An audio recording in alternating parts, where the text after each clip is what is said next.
How to create animated Instagram posts in Canva.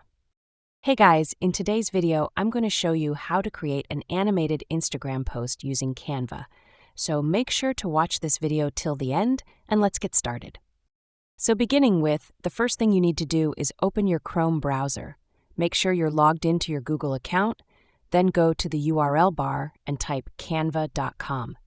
You can also search Canva on Google if you prefer. Now, let's come towards creating your design. Once the Canva website opens, log in with your Gmail account. It's free and easy. After logging in, you'll see a Create a Design button on the homepage. Go ahead and click on it. Next, in the search bar, type Animated Instagram Post. Canva will show you the Animated Post option.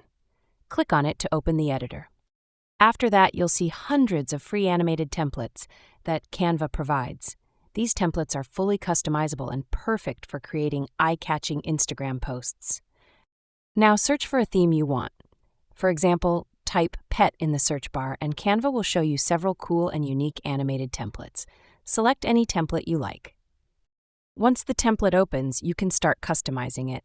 Click on any text to edit it. For example, change the heading to Pet Festival. You can also adjust the font size by dragging the handles and change the text color by selecting the color tool at the top. You can even change the font style by clicking on the font drop-down menu. Canva will instantly update your text with the new style. After that, if you want to replace the image, go to the Upload section on the left, upload your pet's photo, and drag it into your design. Once everything looks perfect, it's time to download your animated post. Click on Share, then go to Download, select MP4 or GIF format for animation, and hit Download. Your animated Instagram post will start downloading immediately. And that's how you create an animated Instagram post using Canva. Quick, simple, and perfect for boosting your Insta content. That's all for the video.